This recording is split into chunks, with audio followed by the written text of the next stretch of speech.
Assalamualaikum warahmatullahi wabarakatuh. Perkenalkan, nama saya Muhammad Mubdi Haryansa, NIM 20202020202007 dari Prodi Ekonomi Syariah.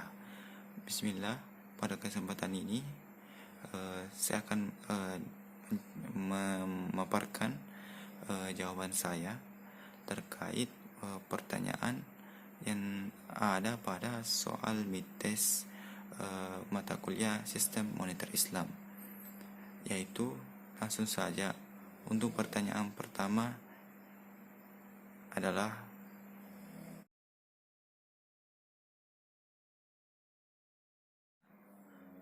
jadi Sistem Moneter Islam merupakan subsistem dari sistem ekonomi Islam yang memiliki tujuan yang hendak dicapai dalam moneter Islam, diantaranya adalah untuk mewujudkan keadilan dan kemaslahatan. Nah, adapun kebijakan dalam sistem ekonomi Islam itu biasanya atau hanya bersifat pelengkap untuk memenuhi pembiayaan pada sektor real. Nah, selanjutnya pertanyaan terkait uang dalam ekonomi Islam, di mana uang dalam ekonomi Islam adalah sesuatu yang bersifat flow konsep, bukan stock konsep. Artinya uang tersebut harus selalu mengalir, tidak boleh mengendap sehingga tidak menjadi milik pribadi saja. Sehingga dalam sistem ekonomi Islam moneter, uang itu berfungsi sebagai alat tukar saja atau medium of change, dan juga sebagai satuan hitung. Kemudian pertanyaan ketiga terkait sejarah dinar dan dirham. Dinar dan dirham tentunya merupakan mata uang yang sudah dipakai sejak zaman Rasulullah Sallallahu Alaihi Wasallam, di mana dulunya bangsa Arab pada saat itu masih menggunakan sistem barter. Kemudian setelah mereka melihat bangsa Romawi dan bangsa Persia menggunakan uang logam sebagai alat tukar mereka, maka bangsa Arab mengadopsi mata uang tersebut, kemudian menjadikan dinar dan dirham sebagai alat transaksi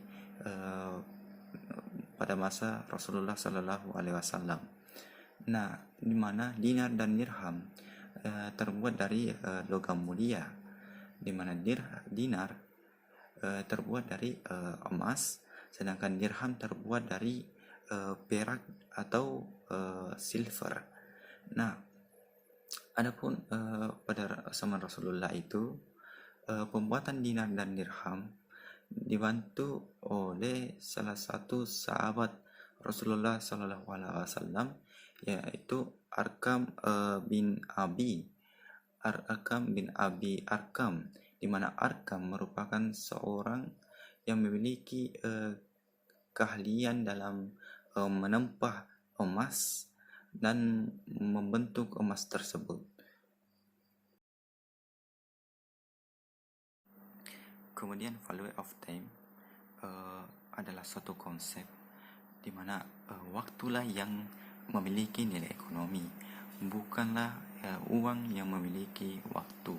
Artinya dalam ekonomi Islam mengartikan bahwa dalam suatu waktu uang bisa mengalami penurunan nilai, sedangkan jika uang tersebut didasarkan terhadap waktu, maka suatu waktu akan memiliki nilai ekonomi yang tinggi. Kemudian pertanyaan kelima terkait bunga bank, kenapa dikatakan sebagai riba dalam ekonomi Islam?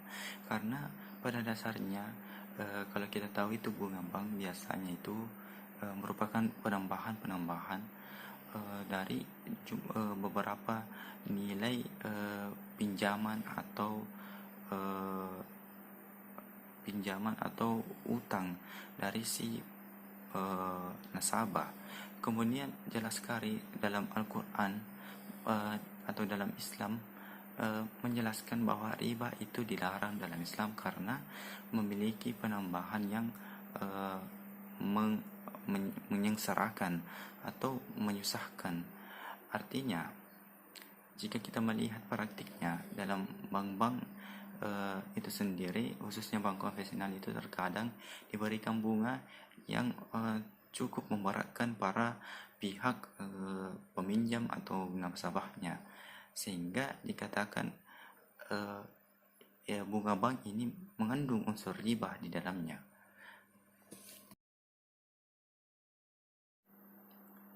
Kemudian pertanyaan keenam terkait bagi hasil dalam ekonomi Islam. Nah, bagi hasil dalam ekonomi Islam itu adalah tata cara pengelolaan pembagian hasil usaha antara si pengelola dana dan si penyedia dana. Nah, adapun akad-akad yang digunakan yaitu ya akad musyarakah dan akad mudharabah. Nah, akad mudharabah merupakan sesuatu yang paling sering kita jumpai, di mana misalnya ada pengelola dana akan meminjam atau ingin bekerjasama dengan salah satu pihak penyedia dana, maka si penyedia dana akan memberikan dana tersebut kepada si pengelola dana yang akan mengelola dana tersebut. Setelah itu, ketika sudah menghasilkan suatu hasil atau pendapatan, maka tentunya sesuai dengan kesepakatan sebelumnya harus dibagi sesuai dengan kesepakatan atau kadar yang telah ditetapkan sebelumnya. Nah, namun apabila terjadi kerugian, maka tentunya si pengelola dana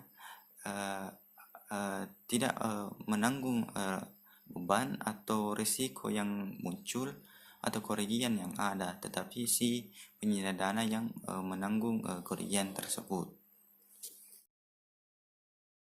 Itulah tadi jawaban saya terkait pertanyaan-pertanyaan yang ada dari soal midtest. Sekian dari saya. Wabillahi taufiq wal hidayah. Wassalamualaikum warahmatullahi wabarakatuh.